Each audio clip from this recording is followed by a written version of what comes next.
Queues mount at the pumps as ministers appeal for drivers not to panic buy petrol. The government says it will do all it can to ease the supply chain crisis, but with the industry lacking up to 100,000 drivers, it's no easy fix. Well, look, I want to move heaven and earth to do everything we possibly can, which is how we've ended up doubling the number of tests available. I'll look at every option, including shortage lists as well.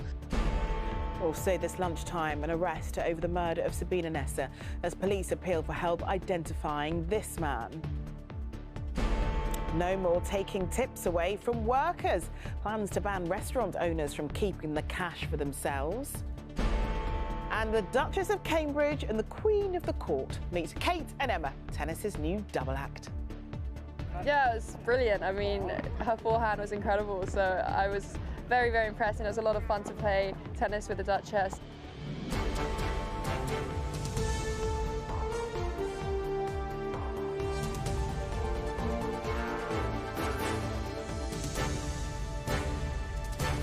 This is the ITV Lunchtime News with Charlene White. Good afternoon. The government's told drivers not to panic buy petrol after oil companies closed some stations because of a shortage of delivery drivers.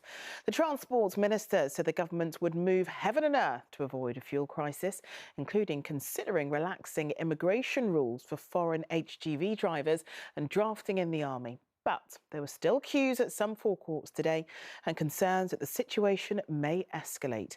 Our political correspondent Carl Dinnan reports. What started as an issue with supply at a few petrol stations is rapidly becoming a problem with demand right across the country. Concerned drivers are queuing up to fill their tanks and in some cases their jerry cans. This was Hoddesdon in Hertfordshire. Mate, there's no fuel anywhere. Been to 2 petrol garages today and there's no fuel. I've passed 4 petrol stations and I can't get any petrol. This is the 4th one on my way home. I've not driven out my way at all. What do you think of all this queuing? Absolutely mad. Absolutely mad. But once someone panics, everyone panics. In Darlington, a tanker was replenishing stocks. There is no shortage of actual fuel. In Cornwall, they're expecting a delivery this lunchtime. But no one wants to find that when they get to the forecourt, the pumps have run dry. So drivers are filling up despite pleas from the industry not to. People shouldn't be panic buying. There's plenty of fuel available. But if they do start panic buying, that will be a self-fulfilling prophecy, and it will put additional pressure that we don't need at the moment on the supply chain. There's plenty of fuel out there. The issue lying behind all this is the long-standing shortage of HGV drivers, exacerbated by foreign drivers leaving after Brexit and then COVID slowing down the driver testing system. Ministers say they've got that system moving again and are looking at other measures. Would you consider putting drivers on the shortage occupation list to get them in more quickly from abroad? Well, look, I want to move heaven and earth to do everything we possibly can, which is how we've ended up doubling the number of tests available. I'll look at every option, including shortage lists as well. But how quickly can training new drivers start to solve this problem? So there are people right now as we speak who are going through their HGV driving tests who will be able to drive immediately. Those are typically people who are returning from the industry to the industry, perhaps from a break. There are other people. Is that in the coming days or is that in the coming weeks? It's already happening. This is actually happening now. It's been happening this week. But even if those drivers were climbing into lorry cabs quickly enough to solve the initial shortage, the problem is now spinning out into a bigger one of consumer confidence. Carl Dinnan, ITV News, Westminster. Well, we'll get more from Carl in Westminster in just a moment, but let's start with our northern correspondent, Hannah Miller.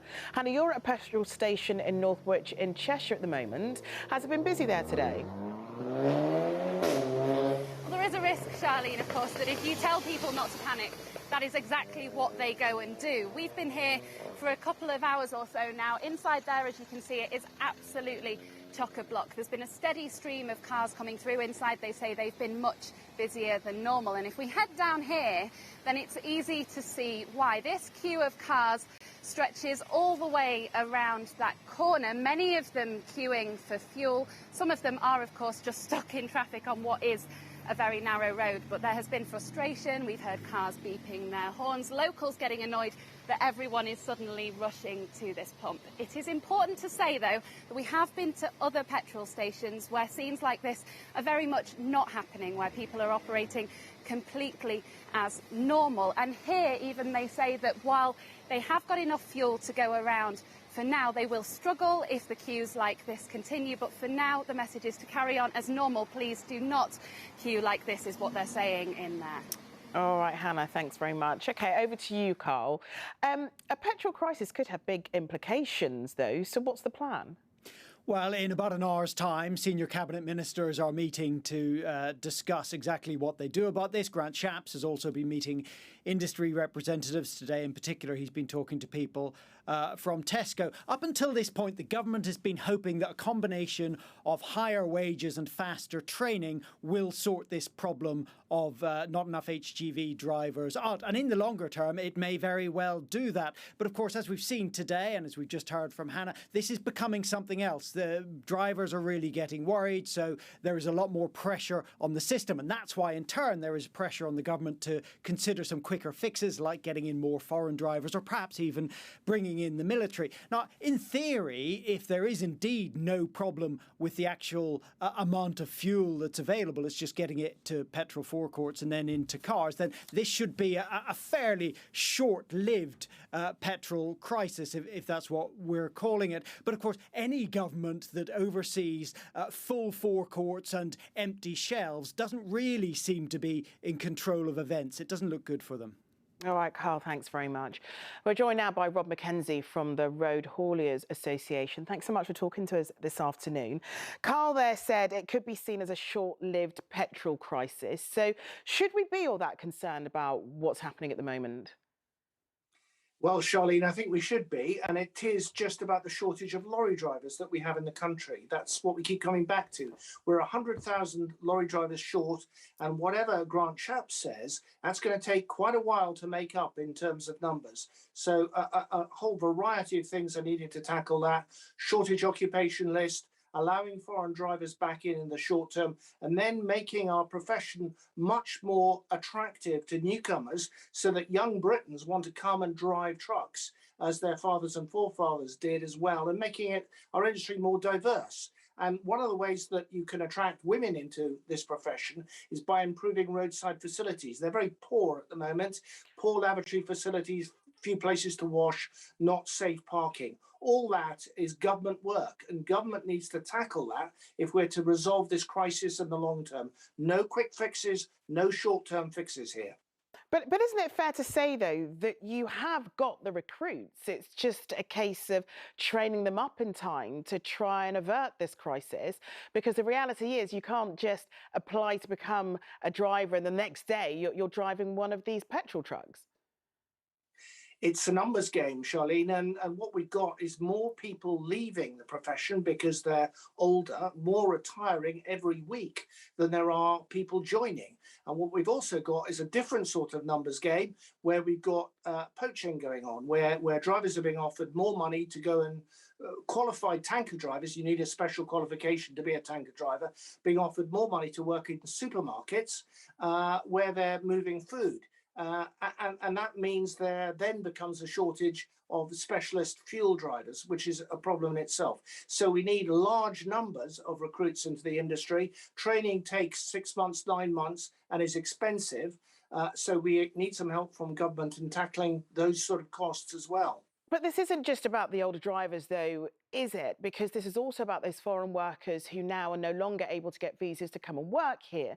So would you argue then that one of the short-term solves for this could be perhaps offering some short-term contracts to those foreign drivers who are working here anyway? Well, we've been asking the government to do this for many months now. We want drivers put on the shortage occupation list, as ballerinas are, and we want short-term visas handed out to overseas drivers. The government has been very nervous about this for European and Brexit-related reasons, which we understand, but we think it's a case of swallowing pride in the interests of pragmatism here to get drivers back into the country. They don't have to be European, they could be from elsewhere in the world, but we need them, and we need them now.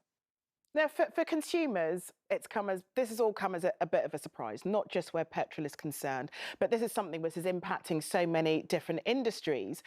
Did guys, your end, did you see this coming? Well, we've been warning about a shortage of lorry drivers for 5 years. So the government's we've been telling the government, so they had plenty of warning.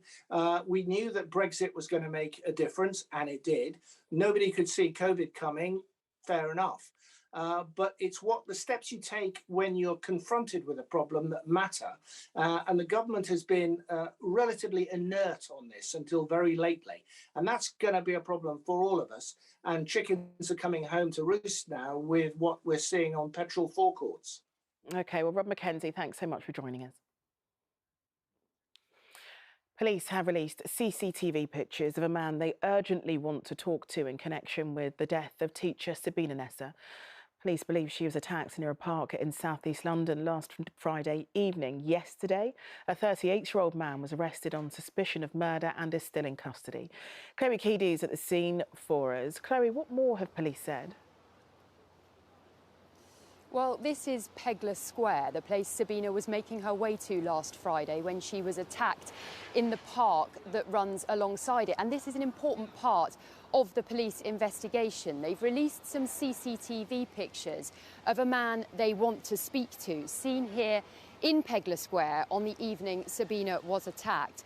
They've also released an image of a silver car that they believe that man has access to, which was also captured in the vicinity of the square. And they're urging anyone who recognises that man or that vehicle to get in touch with them immediately. Yesterday afternoon, they arrested a 38-year-old man on suspicion of Sabina's murder, and he is still being questioned by police.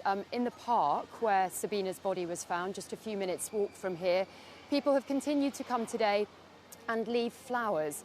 And here in the square tonight, there will be a vigil. It starts at 7 o'clock. People are being asked to bring candles to remember Sabina. There'll be speeches, there will be poetry, and there'll be a minute's silence at 8:30, exactly 1 week since Sabina was killed. Chloe, thank you. Protesters from climate group Insulate Britain blocked the entrance to the port of Dover during the morning rush hour today. More than 40 people sat across the main roads approaching the port, causing tailbacks of traffic. The protesters have now been removed by police and 17 people have been arrested. The group, an offshoot of Extinction Rebellion, has caused disruption to the M25 5 times over the past fortnight. But a court ruling won by the government means they can be jailed if they continue their protests there. It could take more than 10 years to clear the cancer treatment backlog in England. That's what a new report suggests.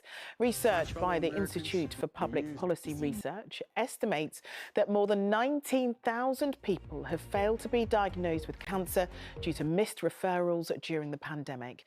Between March 2020 and February this year, cancer referrals to a specialist fell by 15%. And the proportion of those cases that were still highly curable has fallen to 41%, down 3 percentage points from before the pandemic. That means that for thousands of people, cancer treatment could now come too late. We're joined now by Dr. Parth Patel, a research fellow at the Institute for Public Policy Research and an NHS doctor. Thank you so much for talking to us.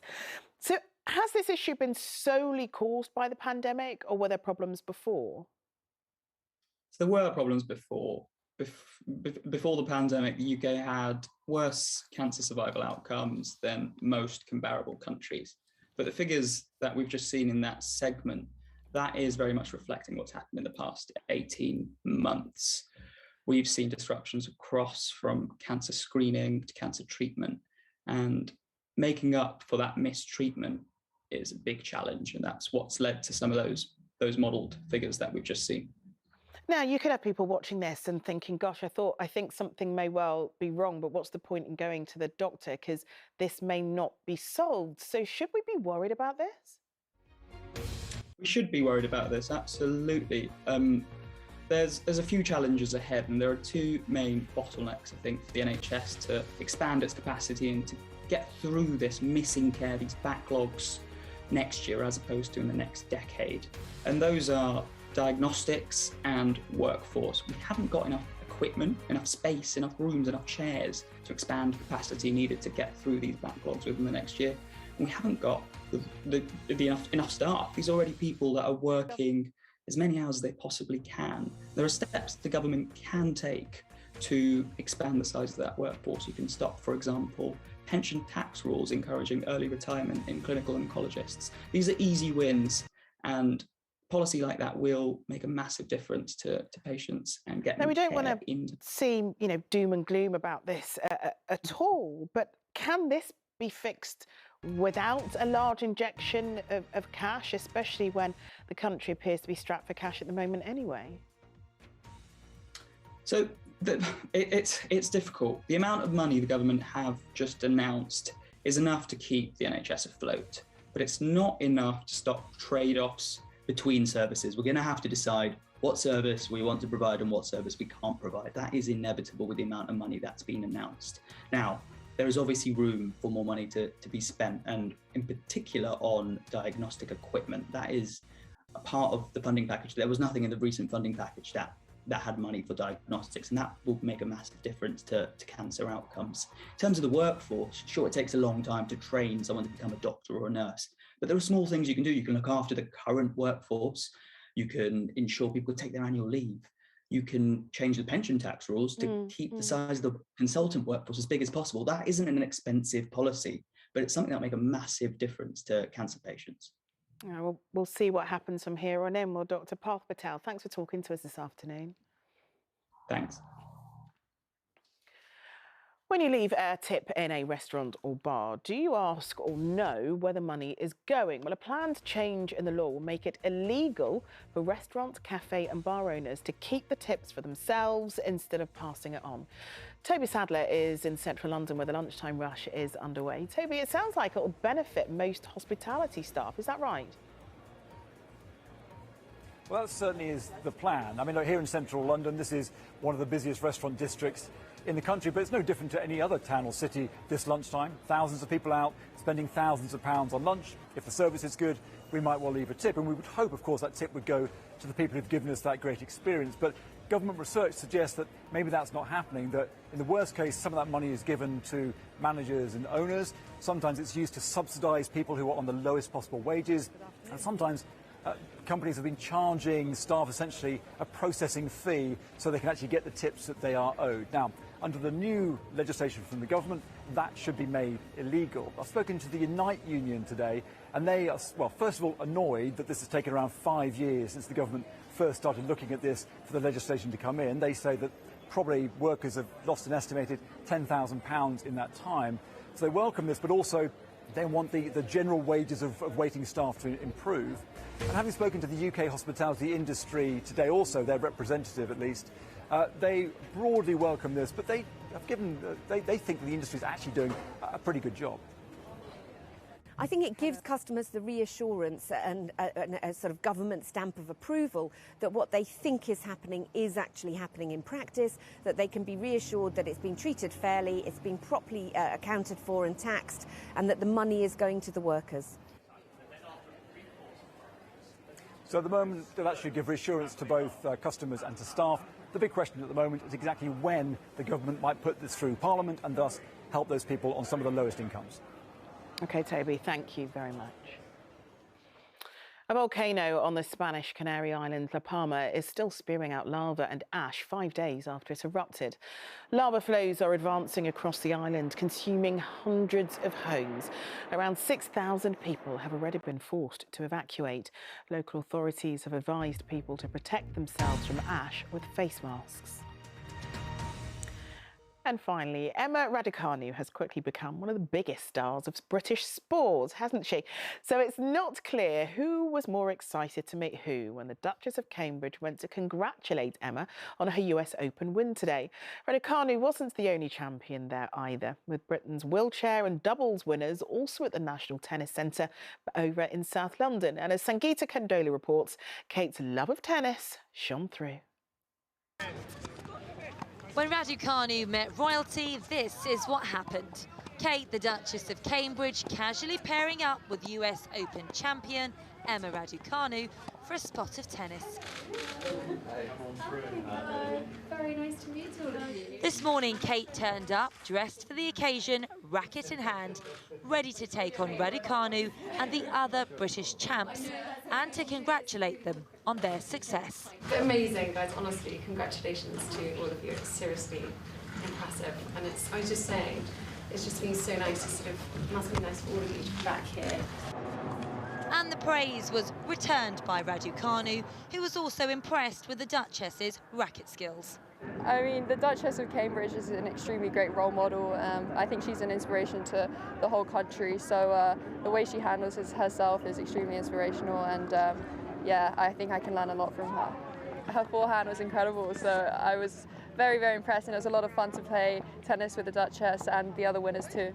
At the Lawn Tennis Association youth event, Kate not only caught up with other Brit champions, including Joe Salisbury and wheelchair double winners Gordon Reid and Alfie Hewitt, but also the younger generation, one day hoping to play on the world stage.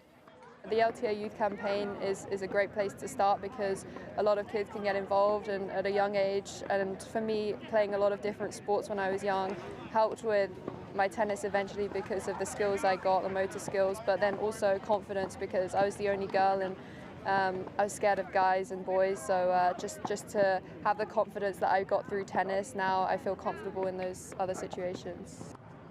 At the end of this morning's youth event, it was Kate who carried on play, whilst Emma Raducanu somehow got relegated. I always wanted to be a ball girl. As Kate took on the other Brit US Open champions, Emma did offer some tennis tips to the Royal, who was clearly looking to improve her game. Sangeeta Kandola, ITV News. Kate doesn't need to improve her game. She looked great. A brilliant forehand. OK, that's it from us this lunchtime. We'll be back with the evening news at 6:30. We'll, of course, have more on that ongoing crisis with lorry drivers. The Minister's got a meeting this afternoon, so we'll update you on that. The news where you are follows the national weather. Bye-bye.